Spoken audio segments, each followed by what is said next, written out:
19 years on TV. Did you ever think it was going to last that long? No. I mean, I thought I'll get 6 months out of this. This will be quite nice. It's also funny because we've been talking about television programs. When we originally went to the networks, they said food will never work on television. It's interesting, isn't it? Interesting. It really is. Yeah. So no, I didn't ever think it would last this long. I just went along for the ride, and it was interesting. Healthy, Wealthy and Wise was hugely successful. If I remember rightly, we were getting ratings in the mid-30s, which is pretty unheard of now. Yeah. But it was the first of those lifestyle shows, and I think something like that would work again, with the finance and with all that kind of stuff. I mean, you've got them now with gardening and cooking and the home duties, but I think the mix of Healthy, Wealthy and Wise with the gardening and the motoring and a few things like that. But, half of the people are dead now, I think. So I don't think we can bring... I'm exaggerating. Of course. Peter Werrett sadly Sonia died. Todman. No, she's still well. She's still going. She's still kicking, but Peter Werrett did die, which was a shame.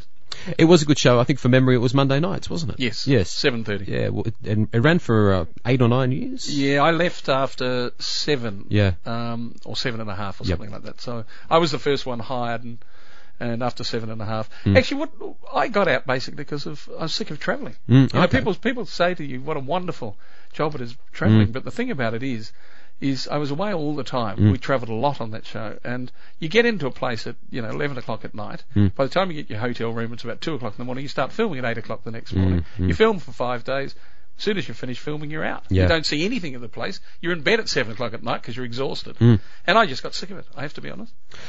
Obviously, moving to your own show, big challenge. Coming up with, you've got an awful lot of content that you'd have to come up with. Over 19 years, you must have cooked thousands and thousands. We do 180 shows a year. Yeah. So we do about 500 recipes a year. And we can't repeat them because they're all on our website. So okay. I can't say, look, I'll do this one again. Yep. But I must admit, I've mostly done 100 variations of the warm salad. Yes. What about the book? How do you find the time, firstly, to put a book together? Well, it's been a bit hard this year because this has been quite a major work.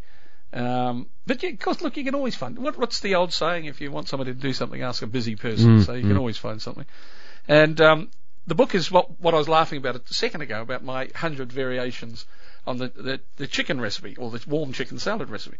The whole thing about cooking, the two things that are important is that chefs try to kid you, and I've heard one talking about, which is what inspired the book. They try to kid you that cooking is about a lot of training and a stroke of genius. Well, it's absolute rubbish, because cooking is about organisation. Now, of course, if you want to be Australia's top chef, yes, you do need that stroke of genius. I'm the first one to admit that. But cooking basically is about organisation. If you go into any commercial kitchen, what you will see is how well organised they are. The master at the wok, everything is within reach. Everything. So bang, bang, bang, boom, boom, boom, out goes the food. And when you think about restaurants, how many people, if they do, 100 people in a night, and they spend 1 minute on each dish, that's 100 minutes. People are not going to wait for 100 minutes. No. So it has to be organised. And that's what this book is about. It's teaching people to organise themselves. So what we have is lots of tips, lots of hints, larder lists, equipment lists, certainly a 10-point guide to cooking well, but then the recipes themselves. There's 50 master recipes, everything from risotto to the perfect roast chicken to rice pilafs to, peach melba to, to the perfect chocolate cake, all those kind of things. And these are the master recipes, and they have step-by-step instructions. No fancy cooking terms, absolutely exact step-by-step instructions and step-by-step photographs. So once you've mastered that one, it then offers 8 or 10 variations on the theme. Yeah. So either using the same method, the same ingredients, or even the leftovers. Excellent. And so you really can start off with spaghetti bolognese, and I believe my sauce is the best in the world. I lie a lot, but I think it's mine's pretty good.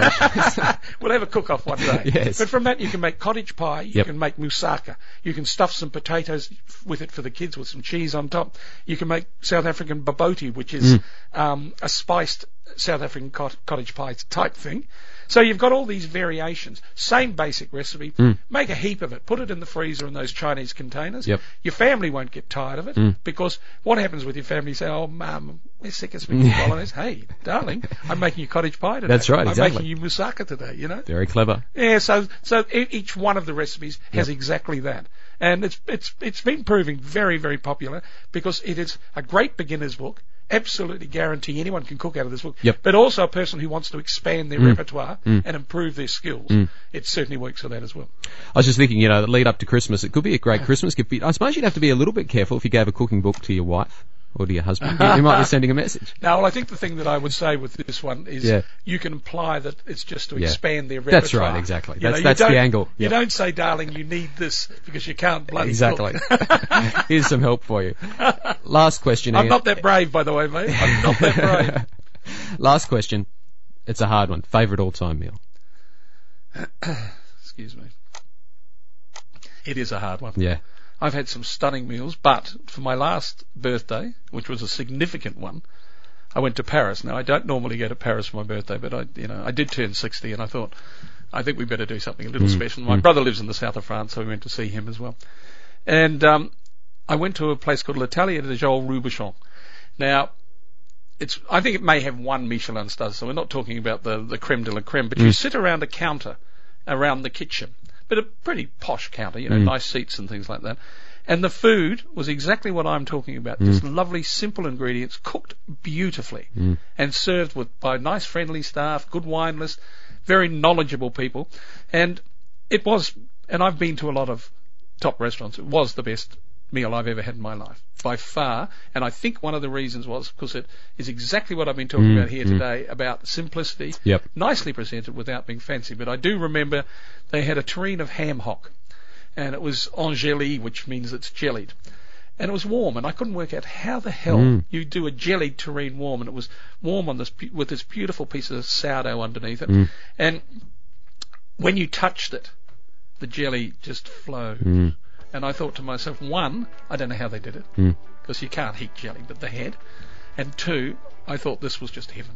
And it was just heaven, and that's definitely my best meal ever. So it's still there, the restaurant, and it's hard to get into because I don't take bookings. Yep. But it's worth a visit if you go to Paris. Sounds pretty nice. The setting sounds pretty good as well. Ian, it was fun. Thanks for your time. Absolute pleasure, mate.